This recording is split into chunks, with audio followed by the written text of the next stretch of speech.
enfermedades de transmisión sexual, que ya es un tema bastante conocido por ustedes y también por lo que han ido viendo en las demás asignaturas. Entonces, habíamos visto que todas las enfermedades con transmisión sexual siempre hay que hacer una asociación entre lo que es ya sea la sífilis, gonorrea y las otras enfermedades que vamos viviendo, que tienen una mayor predisposición o están enlazadas, se puede decir, con lo que es el VIH, ¿no? Que es muy importante.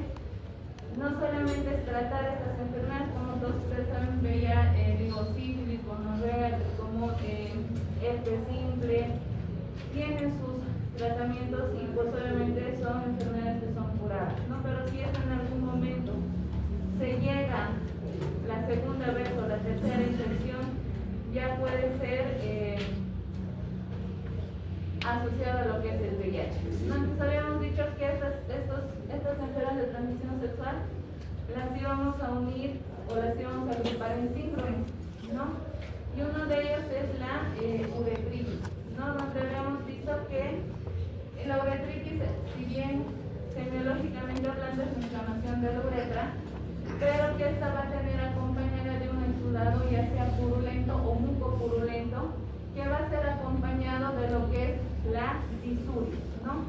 Y pues si ustedes se dan cuenta, esta uretritis, dependiendo del agente biológico, pues vamos a ver que ustedes van a ver que lo van a enmascarar todo el cuadro. Puede simular una infección urinaria, puede simular una prostatitis hablando del varón, y pues obviamente nos va a hacer pensar primero en todas estas enfermedades antes de pensar en una enfermedad de transmisión sexual.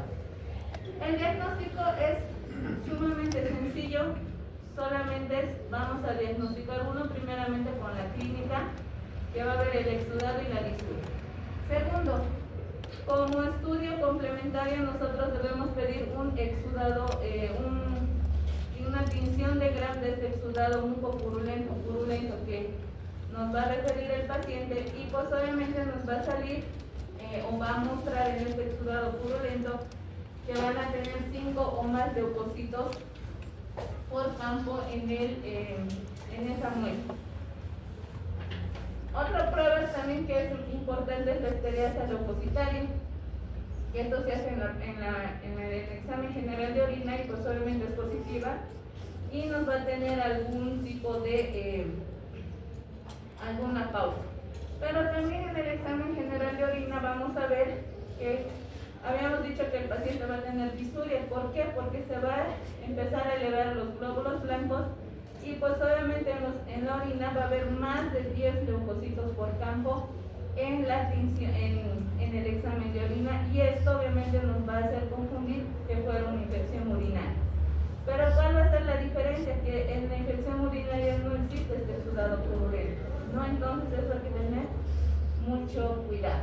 Entonces, lo que estamos hablando es prácticamente de la parte final de lo que es el tracto urinario, que viene a ser la uretra. Entonces, cuando va a salir esa secreción purulenta y nosotros vamos a mandar a lo que es la tinción de Gram, lo que nos va a demostrar son la presencia de las bacterias y presencia de leucocitos, ¿no? Eso es lo que el laboratorio obviamente nos va a informar. Entonces, la tinción de Gram, como todos ustedes saben, es una prueba rápida, es una prueba sencilla y solamente nos va a servir para documentar si es una uretritis gonocócica o no es gonocócica. Si es gonocócica, pues nos va a reportar ¿cuál sería el agente etiológico de la uretritis gonocócica? Nos va a reportar la Neisseria gonorrhoeae, o sea que va a haber, aparte de los leucocitos, la característica de la Neisseria son diplococos Gram negativos. Eso es lo que nos va a reportar la tinción de Gram, ¿no? Y obviamente estos diplococos pues solamente son intracelulares. El cultivo pues prácticamente nos va a demorar bastante tiempo, pero con todos estos avances de la tecnología y demás, pues se ha visto que tanto la tinción de Gram como los cultivos están siendo pasados a un segundo plano, ¿no? Entonces se está viendo mucho las pruebas de amplificación de DNA, que es más sensible, más específica, que obviamente eso nos va a servir para diagnosticar más pronto y más eficiente lo que es esta parte de hacer un diagnóstico más correcto de la uretritis monocócica. El diagnóstico en la uretritis ya les había mencionado al inicio de cuando habíamos empezado este tema, de que es importante tratar también al compañero. De nada me sirve tratar al paciente o a la paciente cuando el compañero o la compañera también va a estar infectada, ¿no? Entonces esto es muy importante y obviamente, como les dije, todas las enfermedades de transmisión sexual se las llegan a notificar a los diferentes servicios de salud. Como es conocido por ustedes, la uretritis gonocócica la vamos a tratar con ceftriaxona intramuscular dosis única. Y posiblemente con esta administración, toda la sintomatología del paciente va a ceder la tisuria, va a ceder lo que es el exudado purulento, todas las molestias que el paciente tiene va a ceder. Ahora, caso contrario de que no haya en la institución donde ustedes están trabajando, ya sea porque es una institución pública, vamos a hablar del seguro social, del seguro universal, no hay ceftriaxona, pero sí tenemos cefixima, pues obviamente podemos utilizar igual a 400 miligramos dosis única. Pero si esta uretritis nos reporta que no es gonocócica, o sea que no han encontrado a la Neisseria gonorrhoeae, pero sí que hay otros gérmenes que lo están causando, pues podemos utilizar lo que es la citromicina, doxiciclina, o si es que no hubiera cualquiera de estos dos, tenemos la alternativa de eritromicina y levofloxacina, ¿no? Entonces tenemos varias opciones de tratamiento en el cual nosotros podemos basarnos de acuerdo a la institución y qué nos va a ofertar cada institución. El otro grupo que habíamos visto que lo íbamos a asociar son en las úlceras genitales, ¿no? Generalmente estas úlceras son ocasionadas por lo que es el virus del herpes simple tipo 1, tipo 2 y lo que es el Treponema pallidum, que generalmente van a ser las responsables del 100% de estas úlceras que van a aparecer a nivel genital. Y generalmente, como saben, el virus del herpes simple 1 y 2, pero más el 2 que el 1, son más frecuentes en la vía genital. Y pues como pueden ver, son estas lesiones que van a ver sobre todo en la parte de esas ampollas en forma de racimo de uva, que ustedes obviamente la van a ver en el tracto genital, ya sea del varón o de la mujer, que obviamente ustedes tienen que saberlo diferenciar. Como es un virus, el herpes va a tener un periodo de incubación prolongado, ¿no? A los que alguna vez alguno de ustedes les ha debido salir el herpes en el labio, y pues su periodo de incubación pues tarda, y acá vamos a ver en la parte genital que pues obviamente tarda más o menos unos 21 días en incubarse, y estos van a empezar a aparecer vesículas en la región genital que van a tener una base eritematosa. Esa es la característica. Y estas vesículas en algún momento, como toda ampollita, se va a pustulizar y obviamente va a romper. Y este rompimiento va a dar lugar a esa úlcera, no a esa herida, que posiblemente va a ser bastante dolorosa y pues conforme va a pasar el tiempo va a irse cicatrizando, ¿no? Y al cicatrizar va a desarrollar una costra, y esta costra, ustedes saben que por fuera se ha cicatrizado, pero por dentro falta que se cicatrice. Entonces, este proceso de cicatrización, que va a ser ya en su fase completa, va a ser más o menos en unas 2 a 3 semanas, que se va a completar, se va a desarrollar por completo toda la costra, tanto en la parte externa como en la parte interna, ¿no? Y después, posteriormente, si estos pacientes no se cuidan, puede volver a aparecer lo que son las lesiones. Y pues ya cuando estas lesiones del herpes se acompañan con fiebre cefalea, significa que ya hay algún cierto grado de compromiso del sistema nervioso central. Entonces, lo que ustedes se tienen que quedar claro les dije, son vesículas, como pueden ver, de forma de racimo de uva, porque esto semeja que fuera una uva, pero si se dan cuenta es sobre un borde eritematoso, ¿no? Y esta es la característica de las herpes, no solamente a nivel genital, sino también cuando va a aparecer a nivel labial, o va a aparecer el famoso herpes zóster, que obviamente pues va a tener las mismas características, ¿no? Entonces eso es muy importante que ustedes lo puedan diferenciar. Otro que nos va a causar las úlceras van a ser la enfermedad de lo que es la sífilis. Es generalmente una lesión indurada, pero a comparación de lo que es el herpes simple, no es doloroso. Estas lesiones son indoloras y es por eso, como dice acá, escapa de la detección. O sea, porque no le duele al paciente, el paciente no va a acudir a su centro de salud, ¿no? Y obviamente la sífilis, sobre todo la de tipo secundaria, va a aparecer estas lesiones exantemáticas, va a acompañarse de lo que es alopecia y las zonas parchadas en la mucosa oral, o inclusive pueden aparecer los famosos comiomas, que obviamente eso ya es más,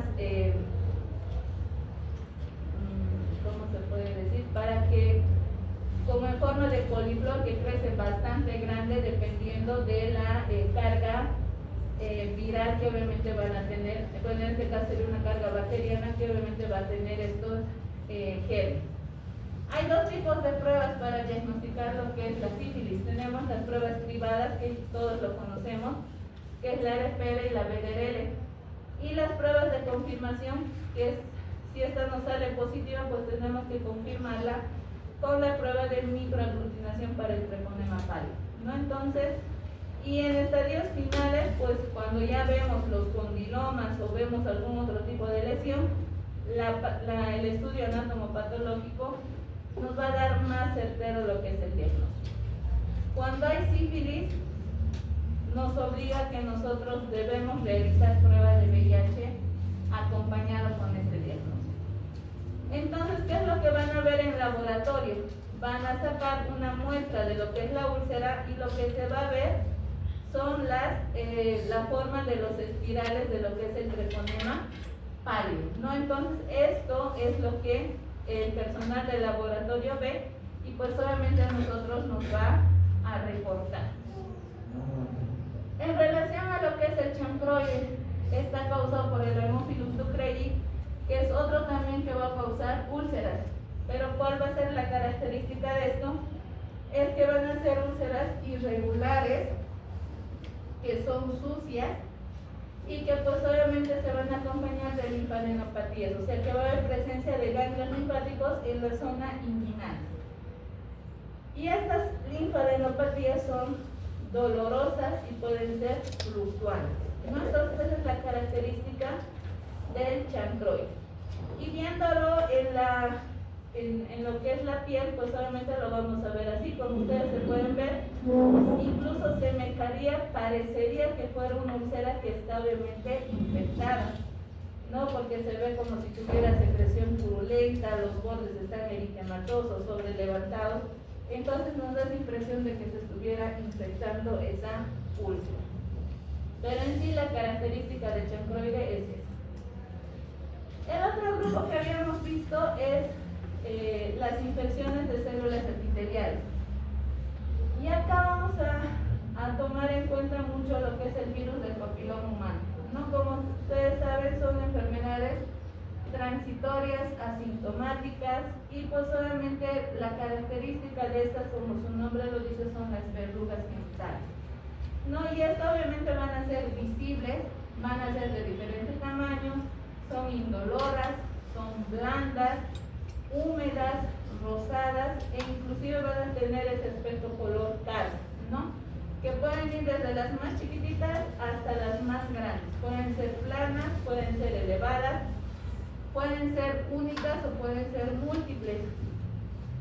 Y pues al igual que en la sífilis, pues también van a tener el aspecto de, si llegan a ser bastante grandes, pueden incluso tener la forma del coliflor. ¿Dónde van a aparecer? Pues obviamente donde ha ocurrido el contacto, puede ser a nivel genital, puede ser a nivel de los muslos, del ano, en la vía oral. Entonces, donde se ha aparecido el contacto que se ha tenido en la región del cuerpo con el virus del papiloma humano, pues ahí va a salir las verrugas. El diagnóstico se lo va a hacer con la inspección visual. Obviamente a la inspección nosotros tenemos que ver con todas estas características, pues ya nos va a dar una pauta, una sospecha diagnóstica. No, obviamente el diagnóstico lo vamos a hacer cuando se va a mandar esa verruga al estudio anatomopatológico, y pues obviamente nos va a reportar, hay diferentes serotipos de lo que es el virus del papiloma humano, de los cuales el de tipo 16 y 18 son el responsable del 85% de las neoplasias a nivel cervical, ¿no? Y pues el de tipo 6 y 11 son más que todo las verrugas genitales, ¿no? Que son, se podría decir, la forma benigna. El tratamiento no es más que productos, se va a usar algunas cremas, algunos van a intentar con nitrato de plata y todo lo demás, pero estos tratamientos tópicos no son curativos, ¿no? Tal vez solamente nos van a aliviar las molestias, o tal vez por la parte estética, si ustedes quieren, porque es asintomático, no les va a doler. Más que todo por la parte estética, pues obviamente les va a ayudar, pero no estamos curando, ¿no?, esta patología. Entonces, estas verrugas se las pueden ver de características planas, como pueden ver acá. Hasta le han aparecido en la mano, en los interdígitos de la mano, y pues pueden ver que son múltiples, son planas, y pues obviamente estéticamente estos pacientes tratan de buscar alguna mejoría. En relación a lo que son los exudados genitales femeninos, esto ya es más propio de la mujer, ¿no? Donde vamos a ver aquí las famosas vaginitis y demás. Y pues acá, al igual que lo que habíamos dicho, habíamos mencionado más antes en la uretritis, igual puede causar lo que es disuria, alguna sintomatología urinaria que nos va a hacer confundir con una infección urinaria. Pero ¿qué es lo más importante que nos va a referir estas mujeres? Que van a tener presencia de flujo vaginal e irritación vulvar, ¿no? Que eso no hay en una infección urinaria, ¿no?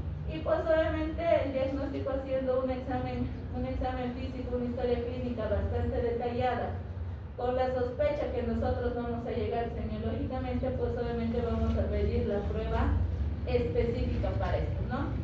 Y pues el foco infeccioso siempre va a ser la parte genitourinaria, lo que es el endocervix o lo que es la vagina, ¿no? Que es lo que vamos a ver. Y si nosotros hacemos una tinción de grano o un exudado, pues vamos a ver que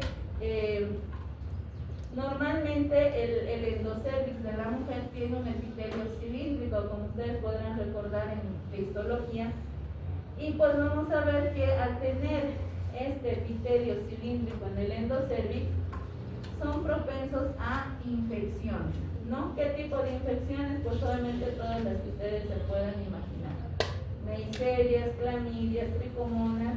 Y es por esa razón es que la mujer en las infecciones de transmisión sexual por este epitelio tenemos más predisposición que los varones. Y pues obviamente la vagina va a ser mucho más propensa a infección, sobre todo por Candida albicans y tricomona vaginal, ¿no? Entonces eso también hay que tenerlo muy en cuenta. La vaginitis, más que todo, se va, aparte de que va a haber el flujo a nivel uretral, pues vamos a ver que este cuadro va a ser un exudado que es visible, que le va a causar algunas molestias a la mujer.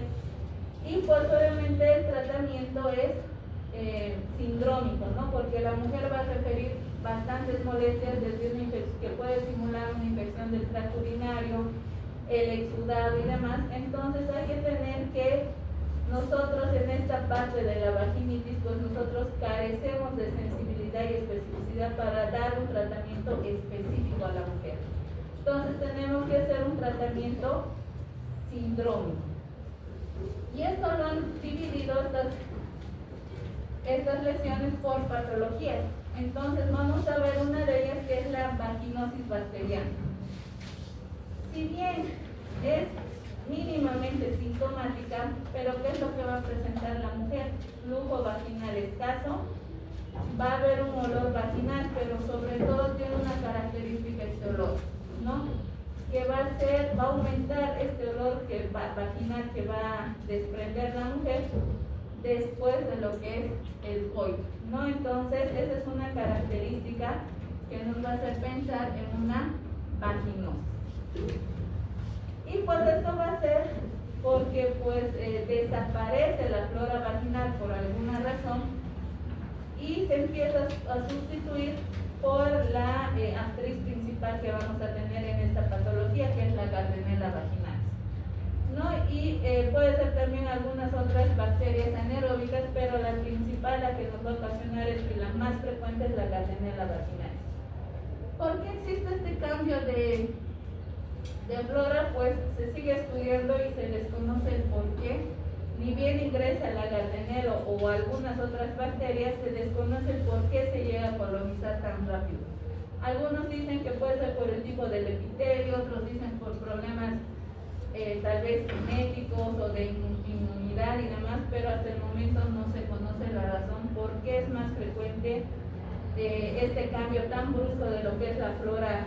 Se va eliminando la flora normal y pues es colonizada por agentes patógenos. El flujo va a ser homogéneo y puede contener burbujas, que es una característica, ¿no? Y acá el pH pues se va a encontrar por encima de lo normal.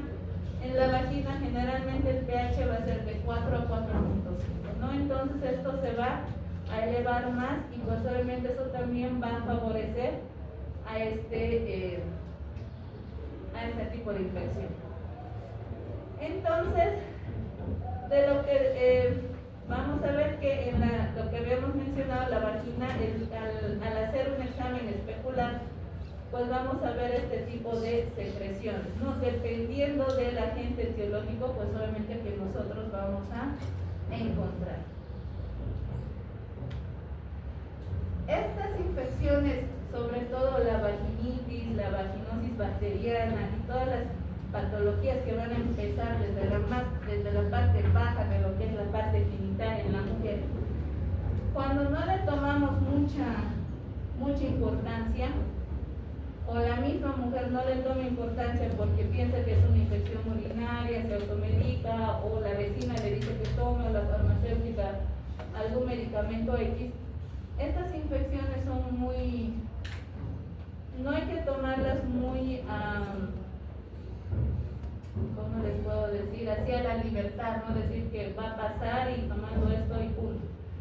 Sino que estas infecciones, al igual que las infecciones urinarias, si bien son en la parte baja y tienen tratamiento y demás, pero cuando nosotros vamos a obviar estas partes o no nos percatamos o no estamos sospechando de que se puede tratar de una infección de transmisión sexual, estas infecciones pueden ir subiendo, ¿no? Entonces lo más importante es que puede llegar incluso al endometrio, a lo que son las trompas de falopio y obviamente causar endometritis, salpingitis, ¿no? Y obviamente sabemos que esto para la mujer, si está en una etapa fértil o quiere o está planificando un embarazo, y si hay este antecedente de que la infección ha subido hacia la parte ya del endometrio, de las trompas de falopio, en una mujer pues obviamente puede uno adquirir lo que es el riesgo de VIH. Segundo, que más adelante, al haber estas lesiones a nivel de las trompas y del endometrio, le puede llegar a causar en algún momento a la mujer los problemas de lo que son las esterilidades o la dificultad de poderse embarazar más adelante.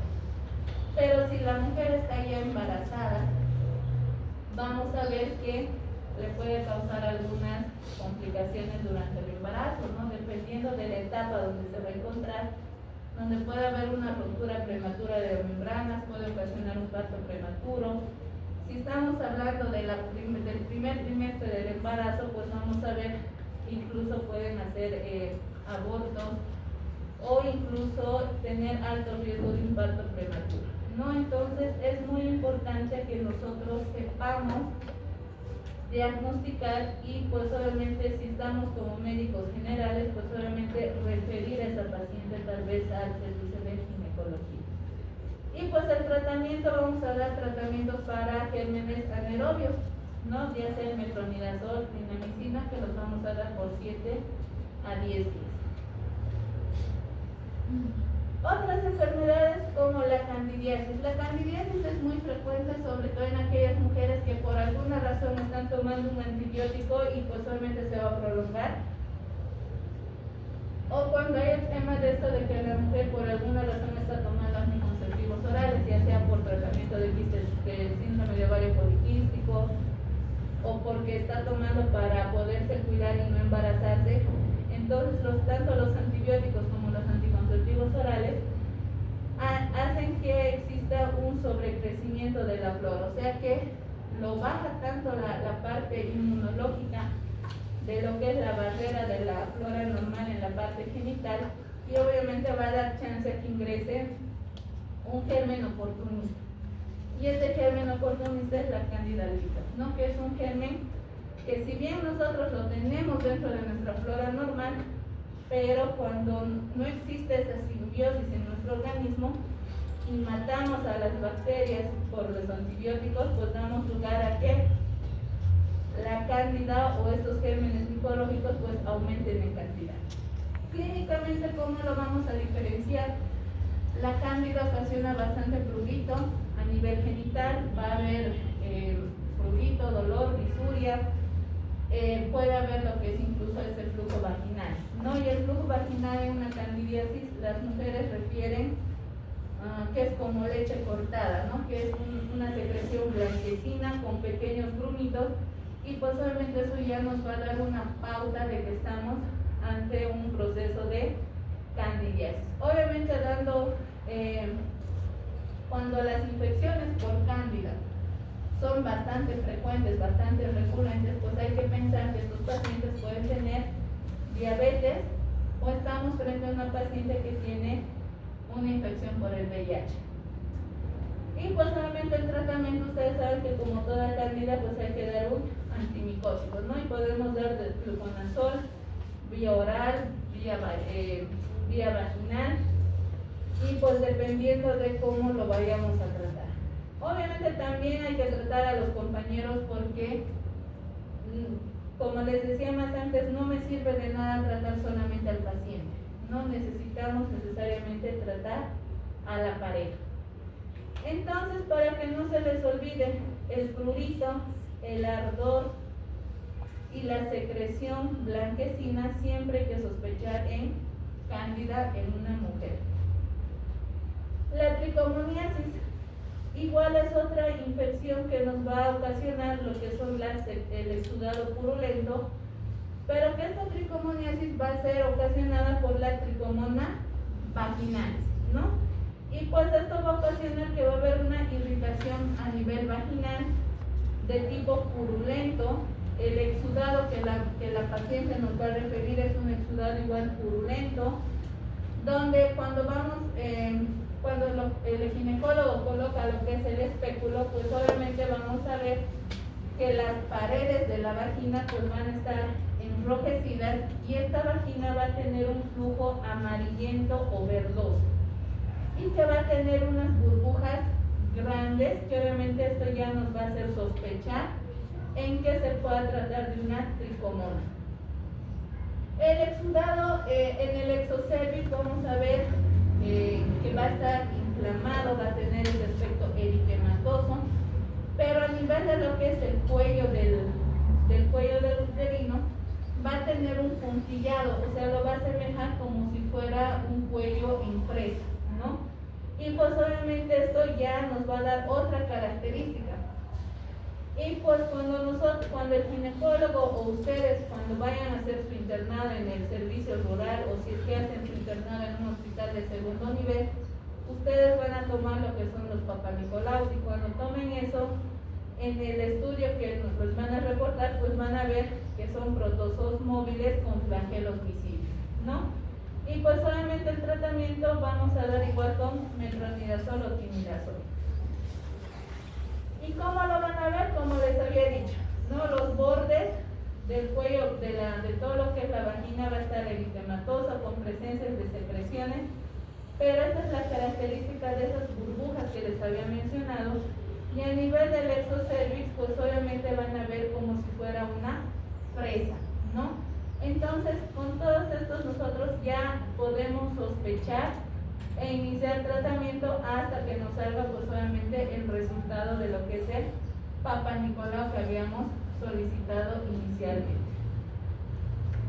La cervicitis, pues ya vamos subiendo un poco más en la parte genital, y pues vamos a ver que acá el dolor, cuando la mujer va a venir refiriendo un dolor de tipo pélvico, y pues obviamente nosotros, generalmente los ginecólogos lo que hacen es para ver estas características de lo que están sospechando de la inflamación del cervix, lo que hacen es una exploración bimanual, ¿no? Y pues al estar haciendo esta exploración bimanual, la paciente refiere dolor, ¿no? Y pues obviamente ese cervix va a estar inflamado, va a tener presencia de exudado, y pues los gérmenes que nosotros debemos pensar es la Neisseria gonorrhoeae, la Chlamydia trachomatis, ¿no? Que es lo que se va a ver en el tejido cervical que obviamente nosotros vamos a ver. Normalmente el cervix debería verse de esta manera, ustedes ya lo van a ver en sus prácticas o en el internado, o si es que se dedican a hacer, si les gusta ginecología, pues solamente van a ver las características normales. Pero cuando ya hay una inflamación a nivel de lo que es el cervix, vamos a ver, si se dan cuenta, este cuello está muy eritematoso, se ve que está inflamado y hay una secreción. Entonces eso ya nos va a dar una pauta de que hay una inflamación a nivel del cervix. Y ya la cosa, vamos a decir que no nos hemos percatado de nada de lo que estaba pasando, y pues ¿qué hacemos ahora cuando estamos sospechando de una enfermedad inflamatoria pélvica?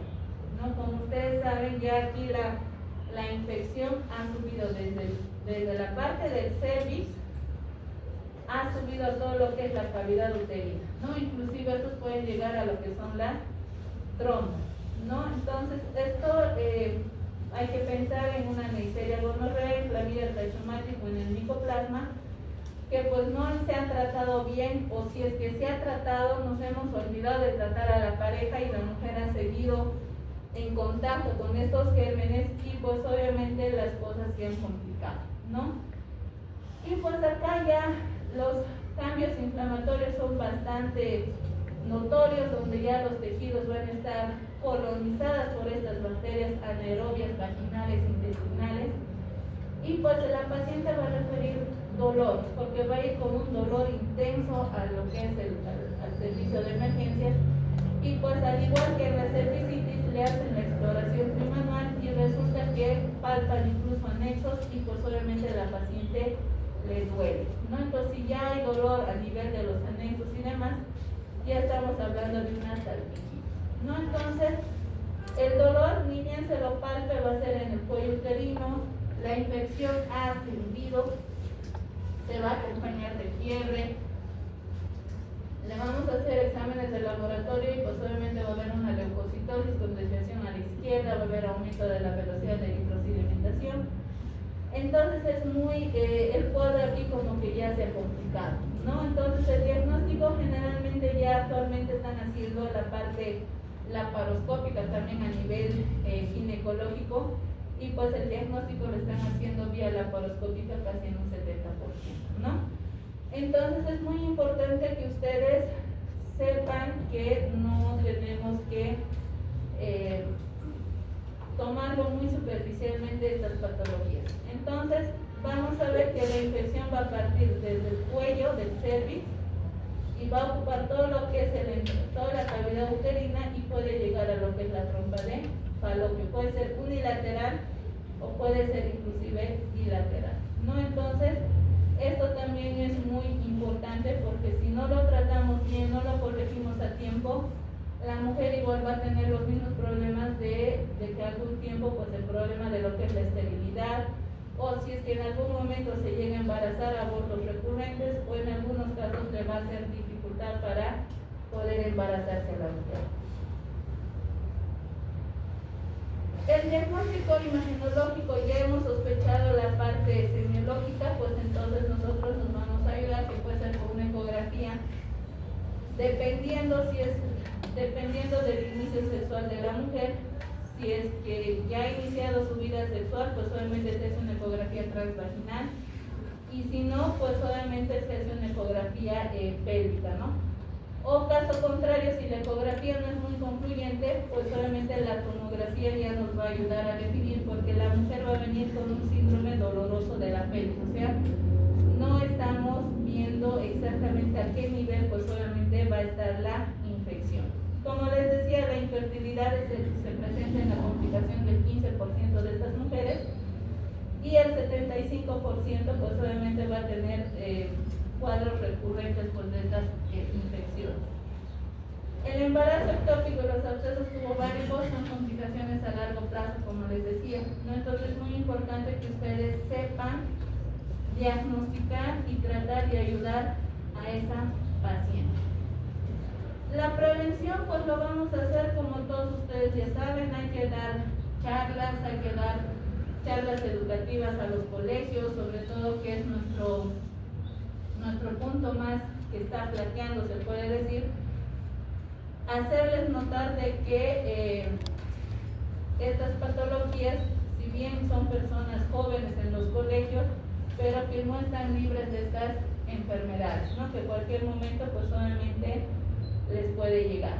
Y pues obviamente si hay personas que nosotros vamos a diagnosticar, pero que son asintomáticas, pues decirles que acudan al servicio, al hospital, para que se hagan las pruebas necesarias, hacer el diagnóstico, el tratamiento, y una vez que se haga el diagnóstico, pues también decirles que vayan con sus parejas y les hablen, les digan que tienen esta patología, y pues obviamente poder ayudar también a la pareja. Mientras más rápido se haga el diagnóstico y se dé un tratamiento oportuno, vamos a evitar que todas estas patologías de enfermedades de transmisión sexual pasen al siguiente paso, que es al VIH. Vacunas, pues obviamente no hay vacunas, como todos ustedes saben, no hay vacuna para las enfermedades de transmisión sexual, más que solamente prevenir lo que es el contagio. Incentivar con los métodos de barrera, dar asistencia o aconsejarles, decirles que pasen por el hospital, tal vez no con el mismo médico, pero puede ir con otro médico pues para que se hagan asesorar, ¿no? Y obviamente la anticoncepción, tanto en el hombre como en la mujer, es muy importante, que obviamente hay que hacer. ¿Hasta aquí tienen alguna duda, pregunta? No. Otro tema que vamos a ver así como un resumen de lo que ustedes ya han visto, es lo que son los antibióticos. Les había mencionado en la primera clase que pues obviamente vamos a ver una pincelada de lo que ustedes ya han visto, ¿no? Porque han tenido todo un año de ver farmacología, y pues obviamente acá no vamos a ver todos los medicamentos, los fármacos que ustedes han visto, pero va a ser una pincelada de lo que nos va a interesar en infectología, que son los antibióticos. Como ustedes saben, desde que se ha descubierto lo que es la penicilina y demás, pues se los ha denominado que son los fármacos milagrosos, ¿no? ¿Por qué? Porque han ido curando y siguen curando y van a seguir curando pues obviamente todas las enfermedades que se nos van a ir presentando, y pues de acuerdo a la evolución de las infecciones. Todas las infecciones, como ustedes saben, en nuestra era pues están mutando cada vez más.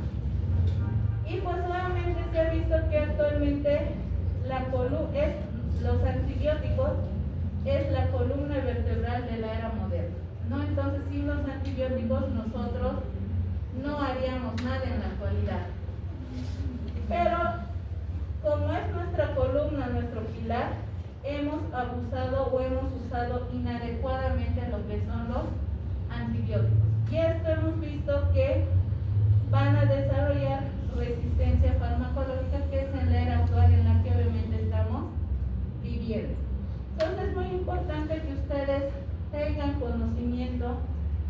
de que cuál es la farmacocinética, la farmacodinamia, el mecanismo de acción que obviamente estos pacientes, pues obviamente, mejor dicho, que estos antibióticos van a tener para que ustedes prescriban al paciente y este paciente pues obviamente tenga una mejoría clínica, ¿no? Porque eso es lo que el paciente está buscando.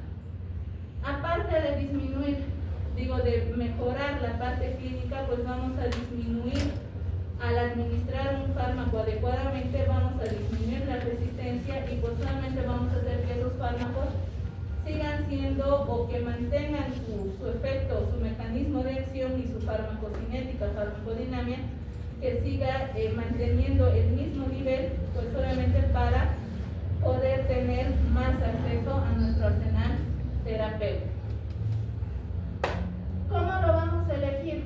Bueno, habíamos dicho que hasta donde habíamos visto de las enfermedades, siempre les voy a hacer hincapié en lo que es la historia clínica, porque ahí ustedes van a tener un pantallazo semiológico de lo que ustedes pues obviamente van a ver, o les va a decir que ese paciente está con una neumonía, está con una infección urinaria, está con una infección del tracto gastrointestinal o una celulitis, y pues obviamente con ese diagnóstico semiológico ustedes se van a basar para llevar a un diagnóstico, a estudios complementarios, laboratorios y demás. Pero ese paciente no puede esperar hasta que salga su radiografía, ecografía, sus laboratorios, porque ustedes saben que hacerse todo eso tardamos más o menos entre 48 a 72 horas, ¿no? Que es el tiempo que vamos a tener para hacer todo esto. Entonces estos pacientes necesitan que nosotros tomemos una decisión y le demos resultados. Entonces estos resultados nosotros vamos a hacer que podamos elegir el fármaco correcto, administrar la dosis correcta y pues obviamente de acuerdo a la infección que obviamente va a tener este paciente. Documentar dónde está el foco, que es muy importante. Podrán decir si es respiratorio, si es urinario, si es a nivel de la piel, y pues obviamente bajo la sospecha de qué microorganismo yo estoy pensando que me voy a encontrar. Y obviamente, como les decía, ver los factores de riesgo que obviamente puedan tener, si es un paciente que tiene alergias o en el estado del embarazo, o si es que ese paciente ya tomó ese medicamento y le han dicho que era tal vez resistente porque le han hecho algunos cultivos y demás. Es muy importante que ustedes sepan diagnosticar la enfermedad, pero también es muy importante que ustedes sepan con qué tipo de gérmenes están tratando. Si es un virus, si es una bacteria. Si es una bacteria, será un bacilo, será un coco, será un mycobacterium, será gram positivo, será gram negativo, será anaerobio. ¿Qué tipo de germen bacteriano vamos a tratar? ¿No? Si ustedes reconocen al germen como tal, van a poder elegir el mejor fármaco para ese paciente, porque ustedes saben, por su conocimiento que ustedes tienen en farmacología, saben que no todos los antibióticos tienen el mismo espectro o la misma cobertura para diferentes gérmenes. Cada antibiótico ha sido estudiado de acuerdo a los gérmenes que se han ido encontrando, ¿no? Entonces ustedes tienen que saber escoger de todo el arsenal antibiótico que nosotros tenemos, de acuerdo al patógeno con el cual yo estoy sospechando que puedo tener, ¿no? O si es que lo voy a combinar para poderlo tratar mejor, para que ese paciente pueda tener una mejoría más óptima.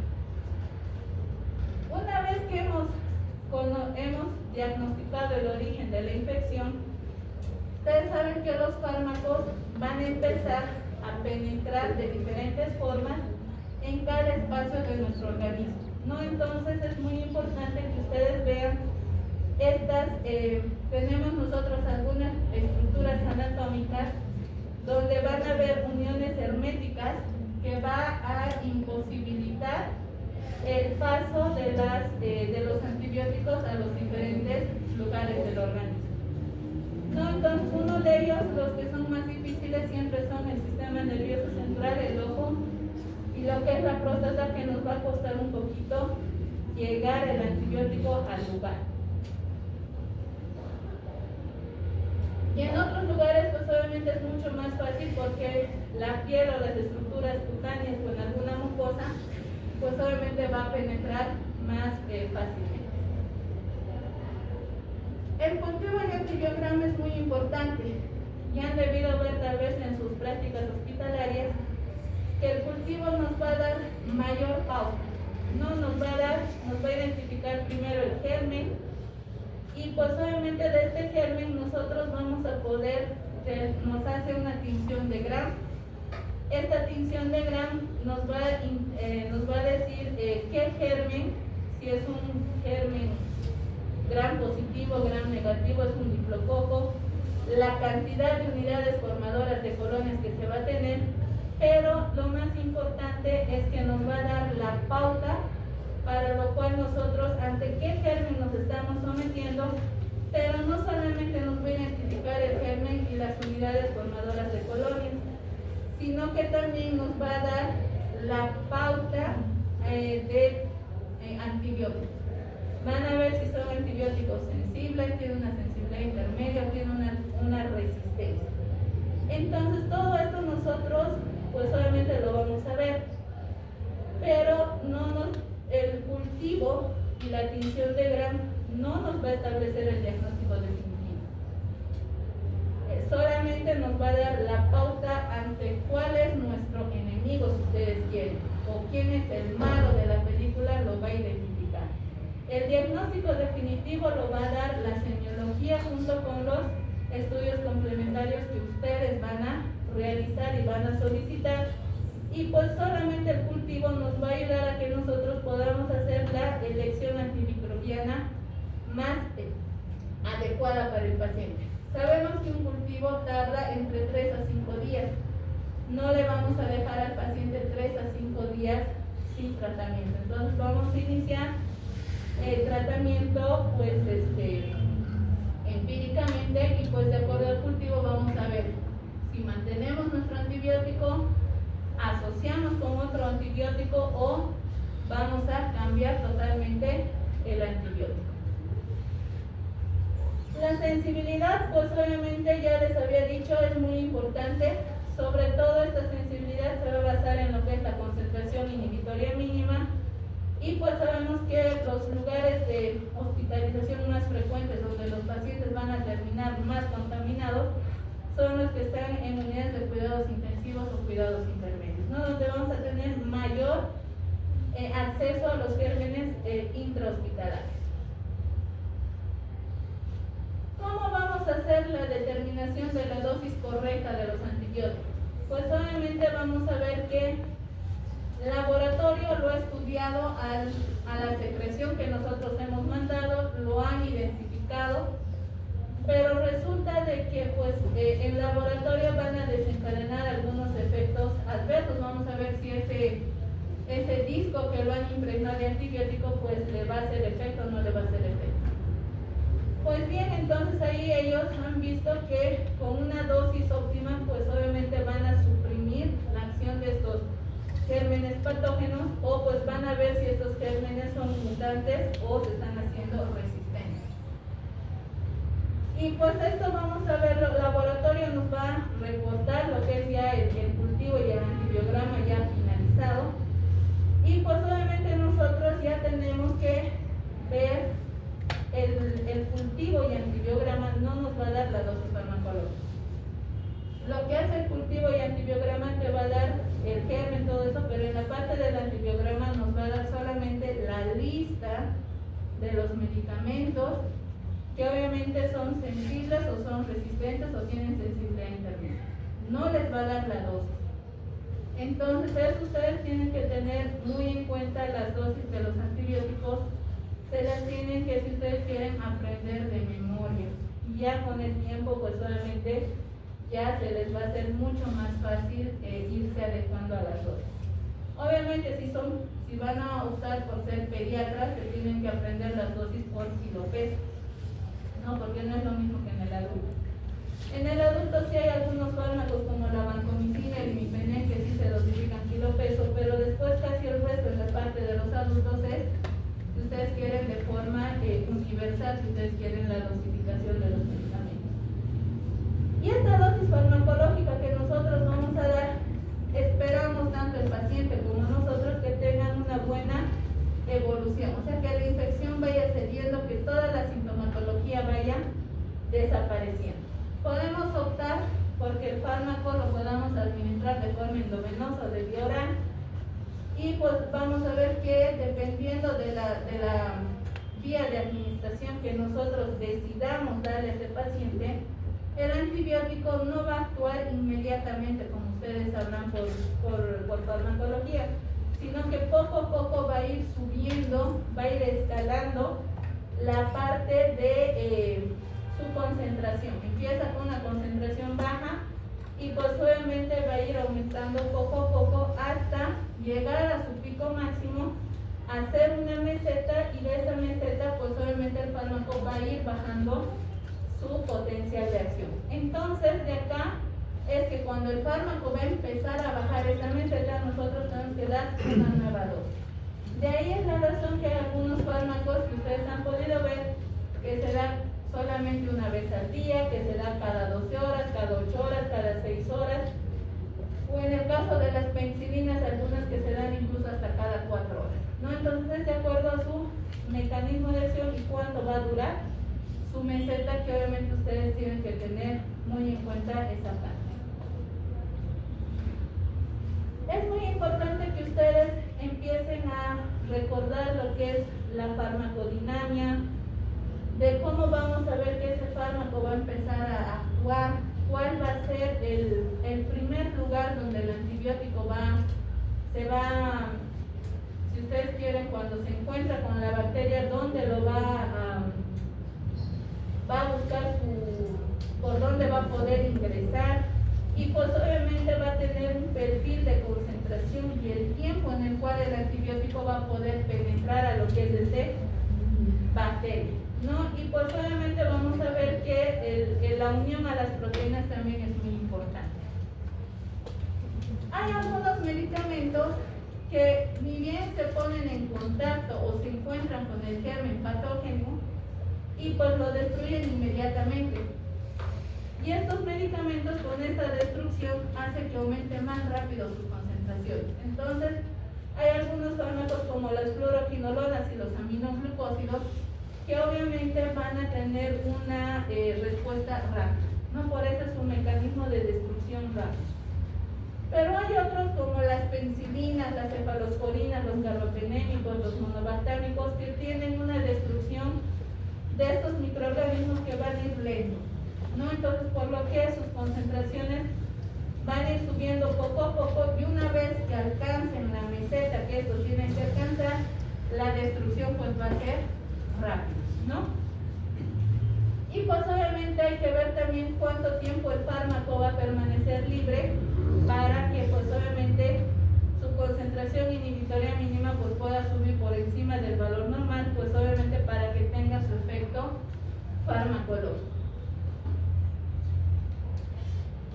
Entonces hemos elegido el tratamiento adecuado para ese paciente de acuerdo al germen, que obviamente lo hemos visto, y nosotros vamos a ver si esa evolución ha sido satisfactoria o es desfavorable, ¿no? Entonces vamos a ver qué tipo de exposición farmacológica nosotros le hemos dado a ese paciente, si es la adecuada o no es la adecuada.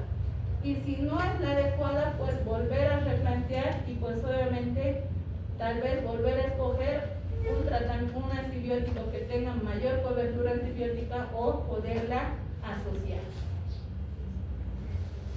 Hay 5 factores que en la literatura nos mencionan por lo cual están apareciendo las resistencias. Una de ellas, como todos ustedes saben, que los gérmenes están siendo mutados, y pues obviamente se ha visto que en la parte genética no solamente ustedes saben que si bien los gérmenes cuando ingresan a nuestro organismo lo van estudiando también a nuestro organismo, ven que de la forma que estos gérmenes tenían, pues el antibiótico o el mismo organismo lo reconocía fácilmente y pues obviamente van cambiando algunas estructuras. Sino también se ha visto que actualmente estamos con la época esto del genoma y todo lo demás, que pues obviamente ya se está inclusive por laboratorio también se hacen algunos cambios genéticos, como ustedes han podido investigar, o si no en las mismas películas, ¿no?, que están ya manipulando lo que es el código genético, el DNA, el RNA, que obviamente ya cada vez está siendo mucho más frecuente.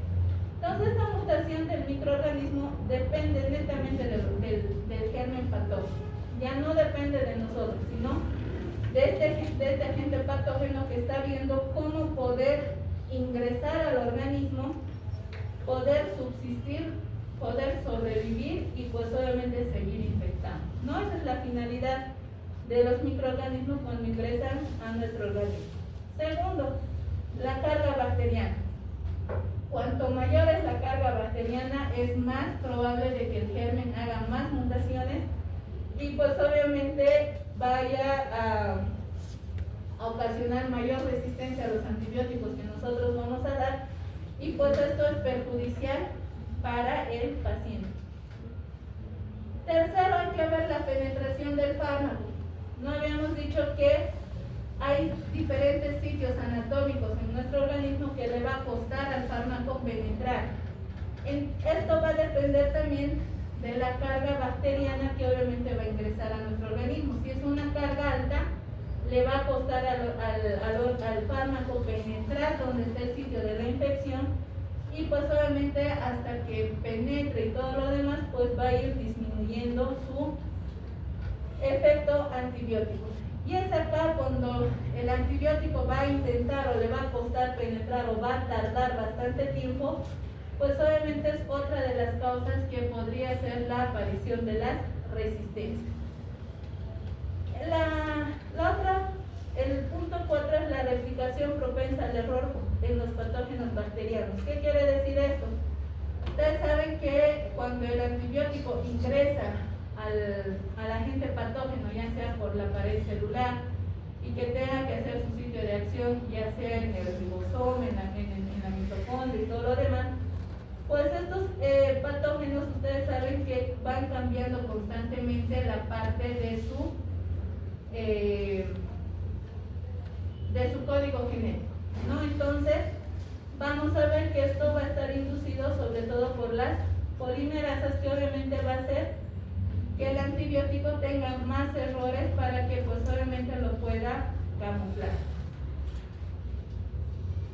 Y por último, pues vamos a ver con los mecanismos, ¿no? Que estos obviamente van a causar que los microorganismos pues de alguna forma sigan sobreviviendo, pese a que nosotros damos un antibiótico adecuado, una dosis adecuada, pero vamos a ver que estos microorganismos ya han mutado, lo han estudiado al antibiótico y están buscando la forma de sobrevivir. ¿Y eso cómo lo van a hacer? A través de las mutaciones diana antibacterianas, ¿no?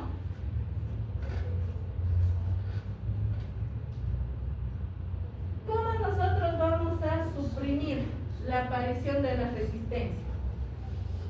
Pues estamos viviendo en una era donde ya pues prácticamente todo es resistencia para nosotros y pues las resistencias lo vamos a disminuir nosotros pues obviamente porque tenemos que producir la destrucción óptima de estas células bacterianas.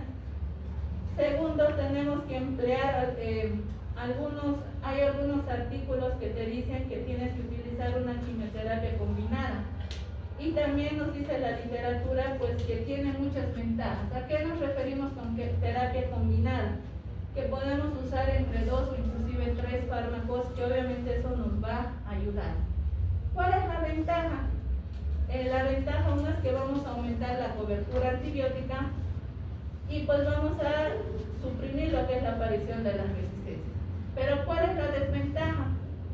La desventaja es que si nosotros vamos a dar a dosis plenas nuestros antibióticos que estamos utilizando, podemos causar una toxicidad. Ustedes saben que los antibióticos son también tienen sus grados de toxicidad en diferentes órganos y pues le vamos a ocasionar mayor daño a ese paciente. Segundo, que si estamos hablando de la parte privada, los costos económicos pues van a ser más altos para estos pacientes y pues y además que no vamos a poder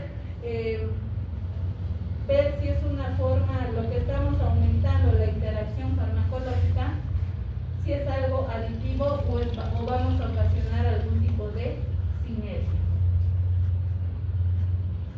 ¿Cómo van a actuar todos estos antibióticos? Hemos visto que hasta nuestra era actual pues se siguen descubriendo muchos antibióticos, ¿no? Entonces se los han clasificado, como ustedes saben, en dos grandes grupos: bactericidas y bacteriostáticos. Los bactericidas tienen una característica muy importante, donde van a conseguir eliminar 1000 veces más el sistema a nivel in vitro que este antibiótico. En menos entre 18 a 24 horas va a eliminar entre 1000 veces más su acción potencial para eliminar a ese germen patógeno.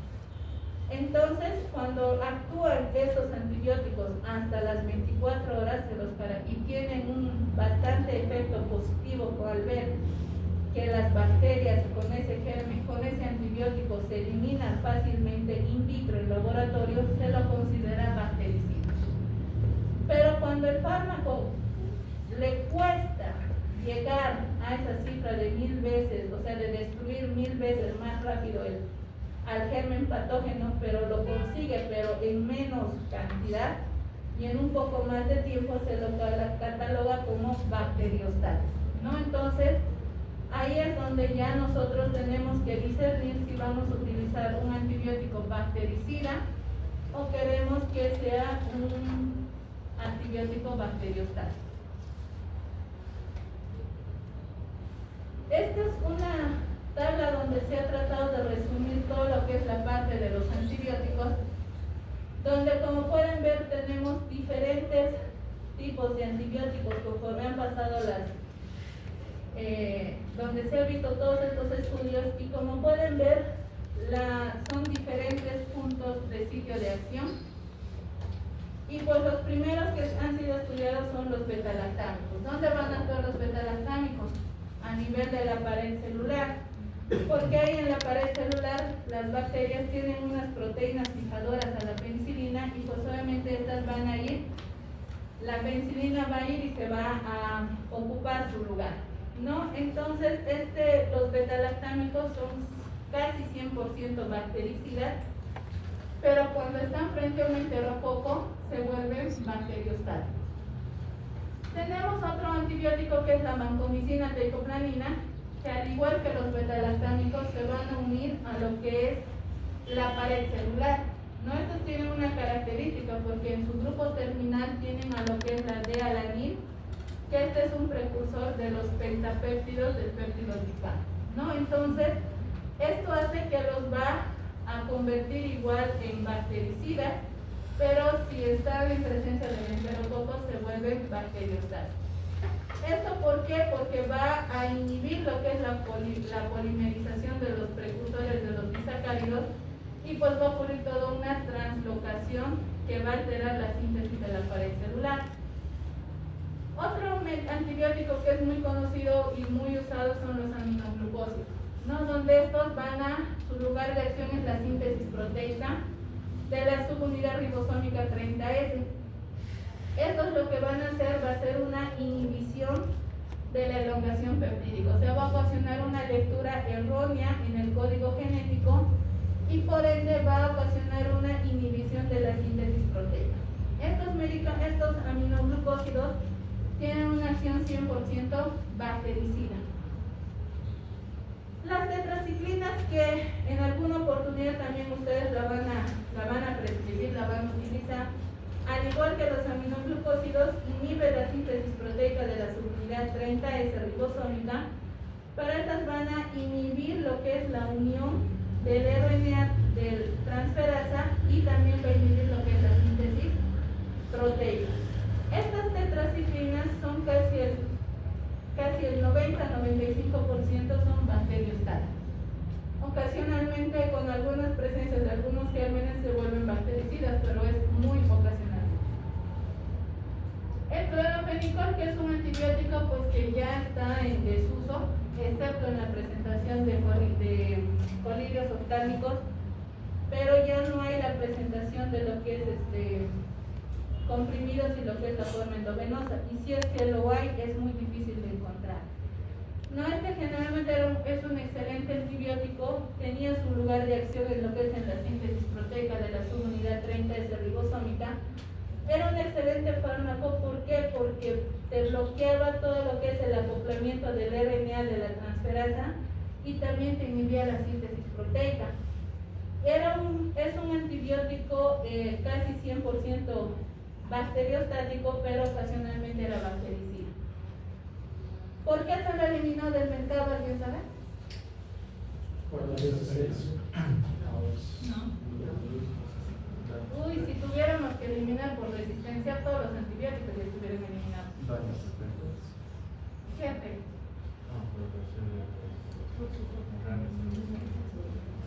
Este cloranfenicol, bueno, aquí en América del Sur no se ha visto, pero sí en América Latina, en Europa, digo en Norteamérica, en lo que es Europa y demás, se ha visto que habían pacientes que hacían aplasia medular. Entonces es por esa razón que por este efecto secundario de la aplasia medular se ha eliminado la Organización Mundial de la Salud junto con la FDA han decidido, porque estos efectos adversos eran potencialmente perjudicial para la población por este efecto de la aplasia medular, decidieron retirarlo del mercado. Por eso, si ustedes van a una farmacia y les dicen cloranfenicol en tabletas, les van a decir que no hay. Pero si les preguntan cloranfenicol en gotitas o en crema oftálmica, eso sí lo vamos a encontrar, pero endovenoso o vía oral, pues no hay. Y las únicas farmacias, las que posiblemente tuvieran, pues las tienen, es muy difícil de conseguir. Pero en la parte de lo que son los cultivos y antibiogramas, van a ver que sí se lo sigue utilizando al cloranfenicol, y en muchos de los casos sí es bastante sensible actualmente al cloranfenicol. No, lo malo es que no se está pudiendo conseguir este medicamento. Los macrólidos, que pues ustedes ya los han debido ver, los han escuchado sobre todo en la época de la pandemia, donde pues se los ha abusado a los macrólidos, ¿no? ¿Y estos por qué? Porque van a trabajar en la subunidad ribosómica 50S. Estos van a bloquear la transferencia de los aminoácidos y pues obviamente van a de la cadena peptídica, y al igual que los otros también van a inhibir en la síntesis proteica. Los macrólidos son bacteriostáticos, pero ocasionalmente se van a volver bactericidas. La clindamicina es otro antibiótico que lo van a usar, y pues obviamente su lugar de acción, al igual que los macrólidos, va a ser en la subunidad 50S ribosómico. Van a bloquear la transferencia de los aminoácidos a la cadena peptídica y también va a inhibir la síntesis proteica. Al igual que los macrólidos, igual es bacteriostático y muy rara vez se vuelve bactericida. En la quinupristina pues no lo tenemos en nuestro medio, pero sí el linezolid. El linezolid es un antibiótico, se puede decir que es uno de los últimos antibióticos que ha aparecido, y que pues obviamente se lo utiliza en muy raras ocasiones. Va a inhibir, al igual que todos estos, va a actuar en la subunidad ribosómica 50S. Acá va a bloquear lo que es la parte de la formación del complejo del iniciador 30S, y también va a inhibir lo que es la síntesis proteica. Es un excelente fármaco bacteriostático, pero bactericida ocasionalmente. Y el linezolid pues lo tenemos en nuestro medio en presentación de vía oral y de forma endovenosa, que pues obviamente es muy bueno, pero es bastante caro. No es costoso, que obviamente va a costar a los familiares comprar, sobre todo por la parte económica. La rifampicina, que pues obviamente es un excelente fármaco, lo van a escuchar mucho, sobre todo en la tuberculosis, ¿no? El metronidazol es otro antibiótico que pues obviamente lo van a usar, lo han debido escuchar hablar del metronidazol. Su función más que todo va a ser en la síntesis de los ácidos nucleicos. No, estos van a lesionar todos los ácidos nucleicos de las diferentes bacterias y pues va a inhibir la síntesis del DNA. Entonces, esta característica de que el metronidazol ingrese a lo que es el DNA, lo convierte en 100% bactericida, ¿ya? Las quinolonas, que es otro antibiótico que también lo van a utilizar bastante frecuente, estos al igual que el metronidazol, actúan en la síntesis de los ácidos nucleicos, pero estos van a tener su lugar en la DNA quirasa de la topoisomerasa 4, que ahí va a ser su lugar de acción, porque va a alterar todo lo que es el superenrollamiento del DNA, va a impedir la descatenación de todas estas moléculas de lo que es el DNA, y pues esto hace que va a prevenir una nueva replicación y también va a inhibir la síntesis del DNA. Entonces, por eso es que las quinolonas también son 100% bactericidas. Las sulfamidas y el trimethoprim tienen el mismo lugar de acción en la síntesis del ácido fólico, pero cuando actúan juntas son bacteriostáticas. Pero si actúan, cuando están juntas, mejor dicho, son bactericidas. Por eso es que, si ustedes se han dado cuenta, siempre nos van a vender combinado trimethoprim más sulfamethoxazol, llámese cotrimoxazol o cualquier otro nombre comercial que tenga, los asocian para que tenga una actividad bactericida. Pero si por forma separada, tienen actividad bacteriostática.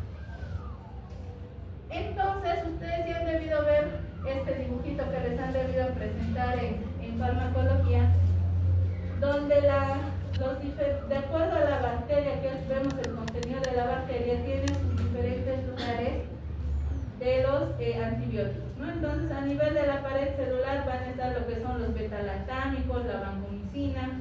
A nivel de la unidad del ribosoma 30S está lo que son los aminoglucósidos, tetraciclinas. A nivel de la ribosoma 50 es el cloranfenicol, macrólidos. Ya yéndonos a la parte del DNA, lo que son las quinolonas, metronidazol, la rifampicina. Entonces, todo esto ustedes tienen que, cada antibiótico, cada grupo de antibióticos tiene su lugar exacto para poder actuar en la bacteria, ¿no? Entonces, por eso que es muy importante que ustedes tienen que empezar a recordar todos los sitios de acción que tiene cada antibiótico. Esto del mecanismo de la resistencia, pues obviamente se va a volver cada vez, lo vamos a nosotros convertir cada vez menos, de acuerdo a que nosotros tenemos que empezar a utilizar mucho mejor los fármacos, ver que se debe a una alteración diana a toda esta resistencia farmacológica, que está debido a una enzima que va a modificar el fármaco, que hace que pierda su actividad, y pues obviamente al perder la actividad hace que el bombeo del fármaco sea fuera del organismo y no del lugar donde nosotros queremos estar, ¿no? Entonces, eso es muy importante que nosotros tenemos que tener en cuenta. ¿Qué efectos farmacocinéticos? Pues obviamente vamos a tener.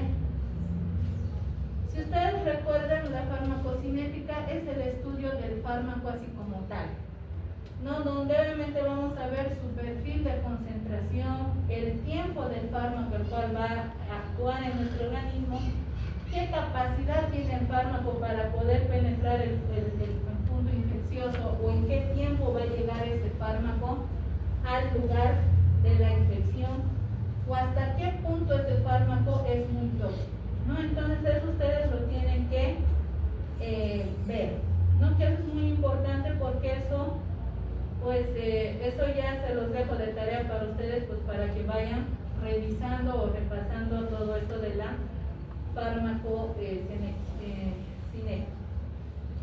También, otra parte que nosotros vamos a ver es cuán capaz es ese antibiótico de destruir o de inhibir al agente patógeno, ¿no? Y pues obviamente de acuerdo a esta destrucción o esta inhibición vamos a ver las toxicidades que van a estar relacionadas con lo que es la concentración. Y pues por último pues vamos a ver el tiempo en que el antibiótico va a lograr que se mantenga lo que es el plasma para mejorar un perfil de concentración adecuado. Entonces ahora los vamos a ver de forma rápida algunas pequeñas características que tienen cada grupo antibiótico y pues vamos a ver cómo van a interrumpir ese crecimiento que tienen las bacterias y cómo van a empezar a actuar los antibióticos. El primer grupo son los beta-lactámicos, ¿no? Que habíamos visto que tienen un espectro de actividad bastante amplio, como pues todos ustedes pueden ver. Y pues obviamente su perfil de seguridad es excelente, ¿no? Una vez más y termino la clase. O si no, tienen la puerta abierta, yo no les obligo a que vengan.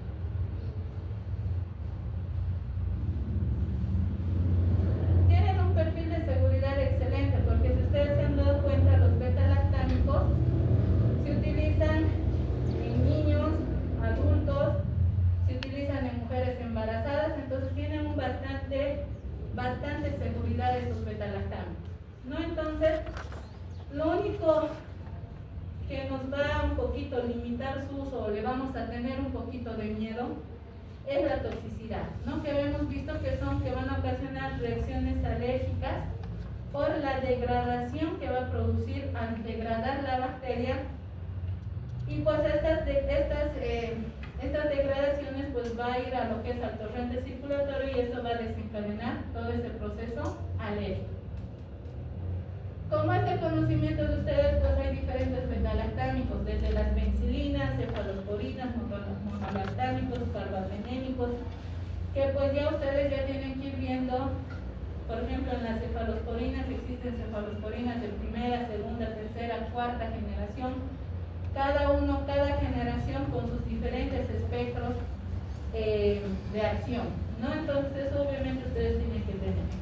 Otra característica de los beta-lactámicos es que tienen una proteína fijadora, o sea que la bacteria por defecto va a tener un receptor para que ese beta-lactámico se vaya a fijar a su pared celular y pues obviamente ahí el fármaco va a establecer junto con la bacteria un enlace covalente y que a través de este grupo carbonilo, de este anillo beta-lactámico, pues va a empezar a actuar. Y por esta unión va a destruir la pared celular bacteriana produciendo la lisis de la bacteria. Entonces, que acá los beta-lactámicos han logrado su objetivo. Pero las bacterias no son tan ingenuas como creíamos cuando lo han descubierto a las penicilinas. Estas bacterias van a intentar protegerse. O sea que van a remodelar, si ustedes quieren, su pared celular y pues estas bacterias van a empezar a elaborar una sustancia beta-lactamasa, que esto nos va a producir una resistencia a nivel de lo que son los beta-lactámicos. Y pues obviamente estos fármacos, si bien nos van a destruir todo lo que es la pared bacteriana, pues obviamente lo va a hacer dependiendo de su concentración. Mientras más concentración de beta-lactámicos tengamos en nuestro organismo, mejor va a ser su efecto, va a aumentar la destrucción de los microorganismos y también el tiempo que el fármaco se va a empezar a superar su concentración inhibitoria mínima. En cambio, los aminoglucósidos son fármacos que han sido descubiertos en 1940, pero lo han dado inicialmente un pequeño uso, sobre todo para lo que es el tratamiento de la tuberculosis. Y uno de ellos es la streptomicina. Actualmente la streptomicina, si ustedes revisan tuberculosis, no está dentro del tratamiento de fármacos de primera línea. Hace unos 15, 20 años atrás, evidentemente sí lo está. Pero se lo ha retirado, ¿por qué? Porque estos pacientes con tuberculosis, evidentemente, se sanaban de la tuberculosis, pero se ha visto que había bastante nefrotoxicidad y ototoxicidad. Por esa razón es que los pacientes con tuberculosis, los que han sido tratados con estreptomicina, han terminado con diferentes grados de hipoacusia o en el peor de los casos han terminado con diálisis o algún daño a nivel renal. Y pues obviamente están apareciendo resistencias, como habíamos dicho, tienen una capacidad bactericida bastante importante. Las quinolonas son fármacos sintéticos que no existen de forma natural como son las penicilinas. Son inhibidores de lo que es la topoisomerasa 2 y 4. Estos van a actuar, como dicen, en el corazón del DNA, o sea, se van a meter dentro en la fábrica, si ustedes quieren, de la bacteria, y es por eso que al actuar en la parte del DNA son 100% bactericidas y su efecto de acción obviamente es más rápido. ¿Tiene una gran capacidad de penetración por todo esto? Sí. ¿Alcanza sus concentraciones inhibitorias más rápidas? Pues claro que sí, porque entran muy rápido a las células y pues obviamente hacen todo su trabajo. Y pues lo único que depende de esta su actividad bactericida es que se mantenga su concentración inhibitoria mínima. Los macrólidos tetraciclinas, clindamicina y linezolid, sabemos que van a actuar en el ribosoma bacteriano 50S y pues esto los va a convertir en que van a inhibir todo lo que es la síntesis proteica. Entonces va a tener una actividad bactericida limitada, como habíamos dicho, no más son bacteriostáticos que bactericidas. Y pues uno de ellos, de los macrólidos, se lo ha usado porque se los ha creado con el fin de tratar las infecciones respiratorias extrahospitalarias, ¿no? Y uno de sus fines era sobre todo las neumonías del viajero, ¿no? Porque son para gérmenes atípicos que se lo ha usado o se lo ha creado para ese fin los macrólidos. Entonces, para las infecciones respiratorias son muy buenos los macrólidos, se ajustan muy bien a los patógenos clásicos, pero sobre todo detectan rápido a los gérmenes atípicos, que es por ese fin que se lo ha creado a los macrólidos. Y pues obviamente tiene en el líquido de revestimiento epitelial se van acumulando y pues obviamente en este líquido que se va a acumular oscila entre 6 a 20 veces mayor su concentración que en lo que es el plasma. ¿Tiene efectos tóxicos? Pues sí, sobre todo gastrointestinales y pues obviamente si nosotros por alguna razón vamos a prolongar el tratamiento antibiótico, pues si le hacemos un electrocardiograma, pues podemos ver que va a haber la prolongación del intervalo UT. En cambio, las tetraciclinas más se va a afectar su espectro para bacterias gram positivas, pero también para gram negativas. Entonces, también se ha visto que tienen un efecto bastante importante para gérmenes atípicos. Y la clindamicina es una lincosamina que también nos va a abarcar, pero sobre todo para la parte de los anaerobios, ¿no? Que esto es muy importante. Y pues tanto las tetraciclinas como la clindamicina tienen efectos gastrointestinales y las colitis por Clostridium difficile. El linezolid no es más que una oxalidiona que nos va a inhibir lo que es la síntesis proteica. Excelente fármaco para gram positivos, pero tiene una actividad muy importante. Es muy bueno cuando estamos en presencia del Staphylococcus aureus meticilino resistente, o sea que tiene una actividad bastante sólida, pero tiene una actividad, una toxicidad que pues obviamente van a empezar a reducir las células derivadas de lo que es la médula ósea y pues sobre todo esto se va a ver cuando se va a utilizar por tiempo prolongado. La vancomicina, que es otro antibiótico que ustedes lo van a utilizar bastante, pero es muy importante, si bien tiene una actividad para gram positivos, pero es muy útil para el Staphylococcus aureus meticilino resistente.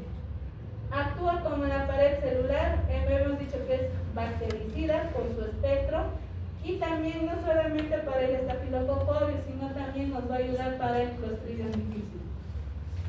Y pues la toxicidad es nefrotóxico, La vancomicina hay que calcular de acuerdo a la función renal y a kilopeso. Generalmente la dosis de la vancomicina es de 15 a 30 miligramos por kilopeso del paciente, estamos hablando del adulto. No, entonces esto va a desencadenar, cuando se lo administra rápido la vancomicina, vamos a desarrollar que se elimine lo que es la histamina y va a producir el síndrome de hombre rojo, ¿no? Entonces eso es cuando personal de enfermería administra de forma rápida.